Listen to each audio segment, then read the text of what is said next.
Is this the end of ever planning ever again? No, it is not. But it could be the beginning of a whole new way of planning, which may just make your life as GM that much more exciting. Hello and welcome to this week's episode of How to Be a Great GM. My name is Guy, and we're talking about the death of plot. Or more accurately, we're talking about the death of mega planning. Now, I know this sounds like it's completely contrary to what I have been speaking about on this channel since the beginning. But it actually isn't. It's going to be drawing on all of the power that we have now amassed inside our little grey cells here.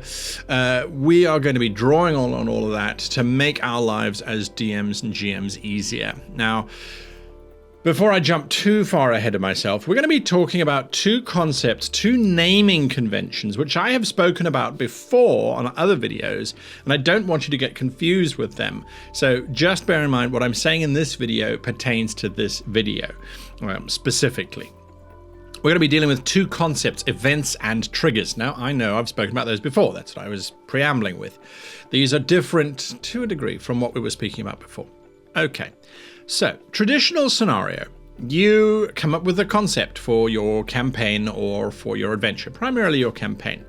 And let's say that your concept is that there is an evil wizard who wants to take over the kingdom using mind-controlling powers from a crystal that exists, and he needs to get that crystal. So that's your usual sentence. That's where you start, and I'm advocating that you still start with that. However, previously, you would then plot out all of the adventures that pertain to getting that crystal, the 4 steps. Remember the introduction to them getting it, them actually getting it, then building it, then testing it, and then the resolution. Then we would plot out 15 or so adventures. I'm now saying, as an alternative method, chuck that out. Yep, chuck that out. You need your sentence. You do need your sentence if you are running a game that is an epic campaign. If you're just running episodic campaigns, or if your campaigns are based around your players, you don't even need your sentence. You do need your goal, though, in terms of what your campaign is about. I spoke about that last week in terms of having a goal. What are you trying to achieve with your campaign? That remains the same. So what do you then do? How do you then plan a campaign without planning a campaign?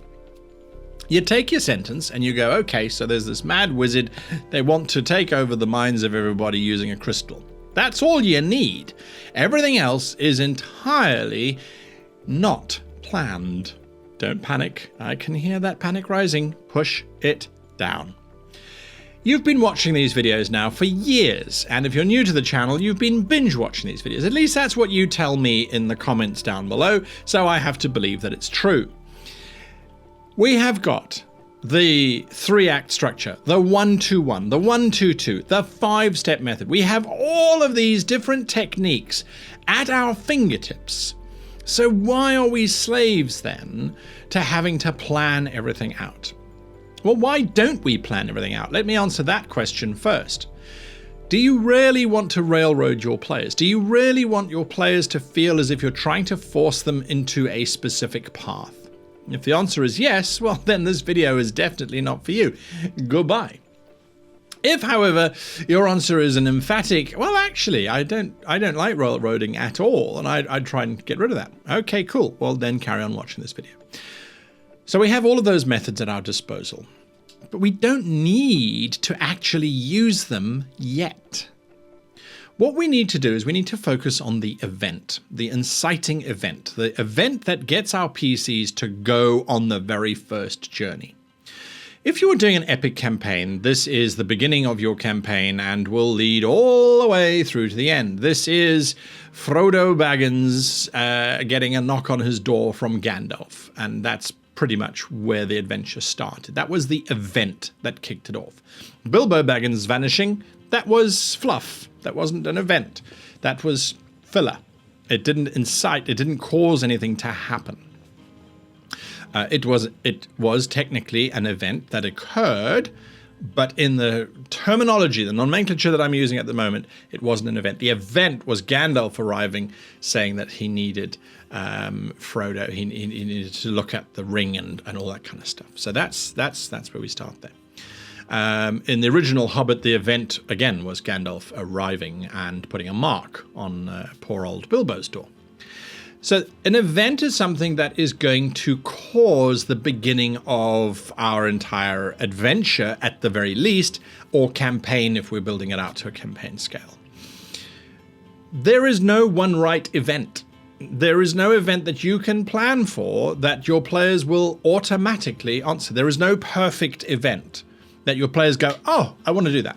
Your players are different. Now, you might have been playing with them for years, and so you understand what gets them to go, yes, this is what I want.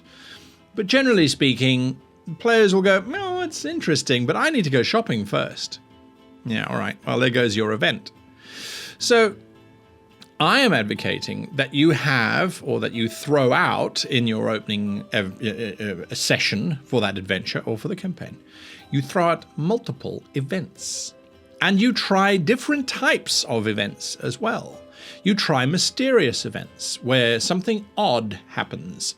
You arrive in town and you notice that nobody is smiling. As a matter of fact, no one is laughing. And when you do laugh, police arrive and they order you and take you to jail. Why is no one allowed to laugh? Let me tell you right now, you haven't planned why no one is allowed to laugh. You have not done anything along those lines. All you have done is decided that event number 1 is you're not allowed to laugh in town. The players might go, this town sucks, we're leaving. The moment they get let out of prison, it's a day, for example, in prison if you laugh. The moment they get let out, they leave the town. They're not interested in trying to find out why you're not allowed to laugh in this town. That's one event. Another event, if we're not going to use mysterious events, we could use combat events. The players are beset. Their characters, anyway, are beset by bounty hunters or by assassins or by whomever, or highwaymen, it doesn't matter. The highwaymen attack and try and take over the party. The party will valiantly defeat these individuals and perhaps search the bodies, whereupon they find a note. That is now an event. If they just fight the assassins or the whatever, and there is no lead on, there is no clue for them to follow, it's no longer an event. It is just something that has happened, an incident, if you like. So you throw out all of these events. Call them plot hooks, if you like. I don't like to call them plot hooks because that makes them sound like they're too obvious. And I don't really like to do that. That it happens from time to time. You throw something out and players go, oh, it's a plot hook. And you're like, no, it's not. I swear it isn't, because quite honestly, you don't have to follow anything that goes on here. Or sometimes you throw out stuff and they go, oh, that is a plot hook. And you're like, no, it's not. I was just describing a party. No, it's definitely a plot hook. Anyway, it doesn't matter. They're not plot hooks. They're events. So you throw out a couple of events and you see what your players want. So there's a mysterious event. That's where something is unknown is happening and the players start to follow a mystery. A lot of players like to follow mysteries. A lot of players don't like to follow mysteries. They like combats. They like to hit things. So then you've got a mystery, you have combat, and then the third one is some kind of meeting, some kind of non-violent social encounter, which could very well be someone runs up to the party in the middle of the market, hands them a scroll and says, keep this, I will meet you at the Duck and Olive Tavern tonight at 7th Bell. Please, please, please, you have to help me. And then they run off. If the players read the scroll, there could be something written on that scroll about a mind-controlling crystal. There could be something along those lines. It doesn't have to be. It's just an event. You can then see if your player's interested. If they just keep the scroll, they wait until 7th Bell at the Duck and Olive, and then this person arrives and they say, here's your scroll back. Thanks very much. We're going to charge you 5 gold. The person gives them 5 gold and vanishes. Thank you very much. They're gone. So you've thrown out events and you keep throwing out events until the players bite. And once they've bitten, that's when your mind starts to go into overdrive, utilizing what you should know already. And that means, so let's say, for example, that you decide that the event is going to be the launch, and you have this mysterious person hand a parchment to the players. The players take the parchment and then they try and read it. Now, if you are good, you're going to make them have a bit of difficulty reading that scroll. There might be some protection magic on it. There might be a royal seal upon it. There could be any number of things upon it that are going to cause your party to have to figure out how to get into this scroll. They might open it and find that it's blank. Why the hell would then this person give them a blank scroll? You are dancing on your toes going, well, it's a blank scroll because the scroll is not what's important. It's actually the ribbon that was tied around the scroll. It's an animated ribbon and it will answer questions by forming itself into writing. It could be something as mundane as that. It could be that the scroll needs to be held up at a full moon on the 3rd of June every 5th year in order to be read. You could go as cryptic as you like, but you want to now answer, or at least you want the players to start having the 5 W's and 1 H questions going on in their minds. Who was the person who gave us this scroll? Why did they give us this scroll? What is this scroll doing? What is this all about? Where does this scroll come from? Where does it belong? Where is our friend gone? Why were they running away? Why did they give us the scroll? Why is the scroll bound in purple and silver silk? You want those questions to start to go through their minds. You don't necessarily need to have those answers straight away. In terms of you don't have to have planned all of this out. You could quite literally go, well, yes, the scroll is blank. And your players are like, blank, blank. You're like, yep, blank. Oh, I want to investigate the scroll. I want to see if there's scratch marks on it. That's a pretty good idea. Judge how the rest of your players are operating. Are the rest of the players going, I want to go and find a tavern. I think we're going to have a tavern brawl. Are there any arenas around? You need to change it up. You then need to have assassins immediately attack the party and try and take the scroll away. In other words, you are becoming reactive to your players driving the story rather than prescriptive as to what's happening with that story. It's a bit of a duo dance, and I think that's the important thing. Is you've triggered this event. You've not triggered, let me use a different word. You have caused this event to happen. You are now exploring this event as much as the players are. And whilst they're talking and debating and doing all of that kind of stuff, you're sitting there going, okay, it's a blank scroll because the person was actually just testing to see whether these folk are honorable or not and whether they will arrive at the Duck and Olive at 7th Bell. Then he can give them the real mission. And the real mission should be something to do with your giant epic story if you wanted to, or it could just be the launch of a mission. And what is that person's mission? Well, you know the 5 marks, the five steps, your introduction phase. That's where you are at the moment. So you need to introduce this person, and you need this person to be interesting and dynamic, or perhaps boring and dull. You decide. So your flexibility comes in terms of working out the NPC and the location and then the subsequent adventure after that. Your players are not moving at breakneck speed, so you don't have to move at breakneck speed to come up with what happens next. And you work through those 5 steps, or you know the 1-2-1 structure. Work through the 1-2-1 structure and go, okay, well, my players are currently talking to this guy in the tavern. That's fine. He is introducing them to this plot whereby he needs to trust someone to transport some items. Aha. You also have at your disposal the 4 adventure types. The 4 adventure types. Thwarting, delivering, collecting, discovering. So you really shouldn't struggle. You should go, okay, this guy wants them to deliver the scroll. It was a test to see whether they could be trustworthy or not. He actually has a box that he needs them to deliver to the town next door. It shouldn't be a difficult journey at all. They must just never open the box whilst the sun is shining. Use the adventure type. It's a thwarting adventure. Okay, so what that means is, if they've got the box, how do they get... what do they thwart? Well, they thwart the fact that this box is actually a bomb and is going to go off when they deliver it. Or it's an assassin box and it's going to kill the mayor of the town when they deliver it to the town. And they're going to stop that from happening. That's one option. The other option is that the box has a whole bunch of enemies who are after it. They get the box from the PCs on the first night. They make off into the mountain to try and start the ritual to sacrifice the heart that's inside the box. And the players go in and stop that, put the heart back in the box, take the box to the next town, hand it over to the wizard, and the adventure's done. That's just one thwarting adventure looked at from different aspects. Delivering. Well, it's obviously a delivering mission at the current moment in time, but does that mean they're going to get attacked by things on the sides before they get to the town? It's not a collecting mission because they don't have to collect anything, so that's okay, unless you decide actually that's what they should do. So use this box, go into the mine, collect the heart of the mine, and then take it to the city. Now it's a collecting adventure and you're going to design stuff along that way. If it's a discovering adventure, what's in the box? It's a puzzle box. The players open it during the night and they get sucked inside the box. Now they have to escape from the box, so it's a discovery mission. Use your 5 steps, your 1-2-1. Then use your different types of adventures. And you can come up with this stuff on the fly. You don't have to plan it out beforehand. The trick is if you try and overcomplicate stuff. You really don't need to. Your players are going to be doing that all on their own. They really are. Now, that is how you handle an event, an initial event. And it means that you can throw out these events. Your players are going, I think I like that one, or I want to follow that one. And then they can follow it and you can start throwing out these ideas. Ultimately, you have to remember what your goal was for your adventure or for your campaign in terms of I want my players to learn more about the world, so then you make sure that they're learning more about the world. You also have to remember what your big sentence is, and every now and again, 1 or 2 of those adventures should link back to that major sentence.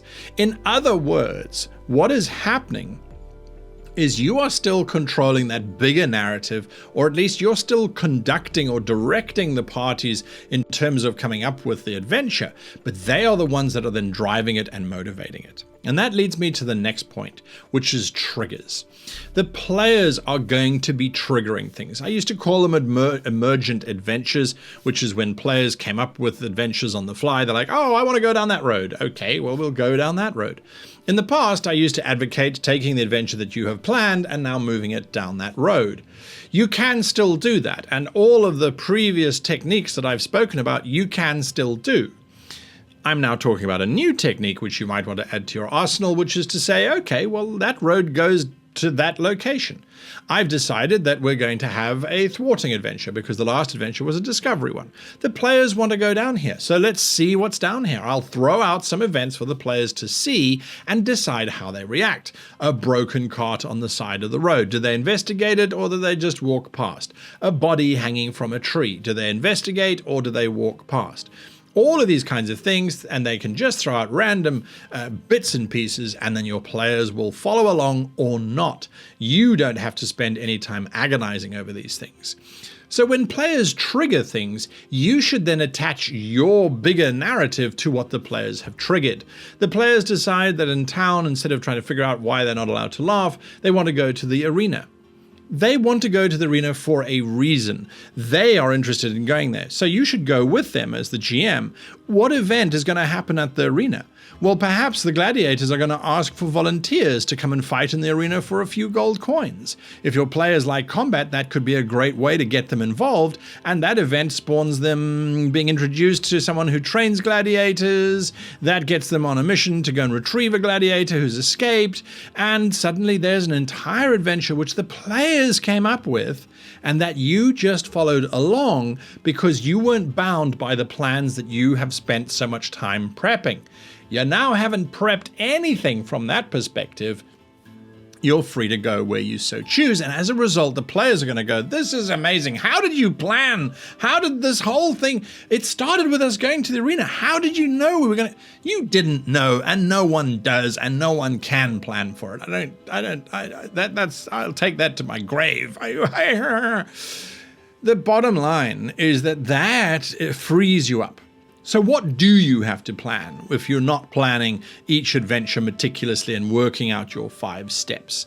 Well, to be perfectly honest with you, the only thing that you need to actually plan, and even today it's not such an important thing, is you need to have some handy statistics for certain creatures. We run games that require things to have values. Yes, you can try and make those values up on the fly, but that's just adding on an extra burden. Rather, make the encounter more interesting using all the encounter techniques that I've spoken about in the past as well.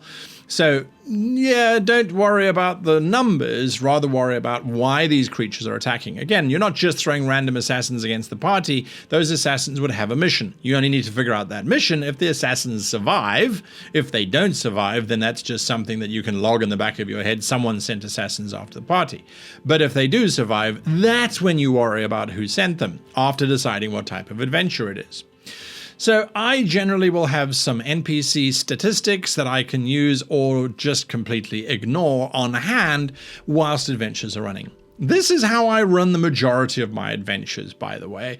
People ask me, how do you run your games? This is how I do it. I take everything that I have spoken to you about over the last 5 years or so, and I have that sitting in the back of my head, and that's as much planning as I do. Now, if it comes to something like a riddle, or if it comes to a murder mystery, where there are a lot of facets to keep in your mind, a lot of little moving parts that have to make sense, that have to fit together, you do need to plan that. But you don't have to plan it to the nth degree. Just plan what you need in order for it to make sense. The rest you can make up as you're going along. I hope that this has in some way inspired you to try just free-forming it. Plan, have some traps, have some riddles, have some monsters, statistics. That's all you need. The rest is relying on you understanding the 4 types of adventures, the whatever method you prefer, the 1-2-1, the 5-step method, having that in the back of your head, having your single sentence, knowing that that's floating around somewhere if that's the type of campaign you're running, and then just going with it. That's your task for this week, by the way. Your next session. Don't plan for it. It's an experiment, I admit. If you are someone who likes to meticulously plan and have everything available, that's fine. If you do want to plan something, I would suggest print out any one of the forms that are on our website, www.greatgamemaster.com. Look in the Great Library in the bag of holding. You'll find those forms there. Print out that form, but don't fill it in. Have an incident. Run that incident.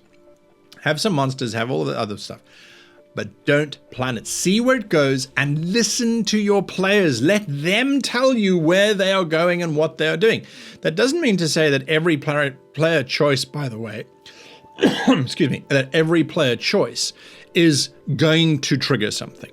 Sometimes the players will say, oh, I go to the market. And you go, well, yeah, there's nothing at the market that you need them to have in order to get to the next clue, or you've already given them enough events that they don't need more events. Now, what do I mean by that? Well, very quickly, and that's because you watched to the end of the video, very quickly, if you have too many events running at the same time, your players are going to get overwhelmed. So I would advocate that you have no more than 2 active events at any one time. A mysterious event, and then maybe a combat event or a social event. Let those run. If the players have picked up some of those incidents from either one of them or from 2 of them, don't add more. Don't add more mysterious things happening. It's going to confuse them. It really is going to confuse them, and it's going to confuse you. And the 2 threads that they've picked up, by the way, should ultimately at some point link back together to being the same thread so they can move forward. So the mysterious barking dog, the non-laughing village, you figure out and get those 2 to combine later on, and there you go. That's my thoughts on this. Hit that like button, hit the subscribe button, and hit that bell button, and then share your experience of running an adventure that you didn't plan. Now, I take full responsibility if your group sits back and goes, that was the worst experience of our lives. I guarantee you, whether or not the adventure is successful, you will have learned more about yourself as a GM than you will learn running successful pre-planned adventures. It is a challenge. We promoted Kingdoms Book 1 when it first launched and had an absolute blast whilst playing through it. You can listen to our playthrough of Kingdoms Book 1 on our podcast if you are a patron. Now, they have just launched a hugely successful creator campaign. As you can see, they've well overshot their mark in terms of this Kickstarter. Congratulations to John and Oliver, of course. Now, the books themselves, if you don't know, these are choose your own adventure books, but they are choose your own adventure books on a scale that we have literally never seen before. You can lead armies, you can create factions, you can create trade works. It's my name misspelt, but all sorts of amazing and wonderful things can happen whilst you are exploring this book. Now, of course, my surname is difficult to spell, so I'll give that to them. Legendary Kingdoms, they say over 12 hours of gameplay. I think that's a gross misunderstatement, or an understatement. That is a miss. I think it's much more than that. You can play through the book multiple times, have multiple options, and I really enjoy this creation of theirs. It's so intuitive, yet at the same time deadly as well. I believe I had multiple characters that didn't even make it out of the first chapter, if you could call it that, of the original book. It's absolutely awesome. Completely love it, and it is well worth getting in on. So if you are a fan of these Choose Your Own Adventure books, it will certainly be added to my collection. There is no doubt about it. There is also that bundle that you can get of both books. So if you are interested in Choose Your Own Adventure games, if you are a fan of reading, which you should be if you watch this channel, then yes, you should definitely get in on this Kickstarter. It is well worth it, and you won't be disappointed. The way in which the book is written, as I said, very easy to use, very easy to understand the rules, and to just get going straight away. So I completely and utterly recommend that you get your hands on Legendary Kingdoms Book 2 and jump in on this Kickstarter. It ends in a few days, so get in there now. Don't miss out. Legendary Kingdoms sponsoring today's episode. Thank you to our Patreons for keeping the channel going, and to you for watching all the way until the end. Until next time, happy gaming.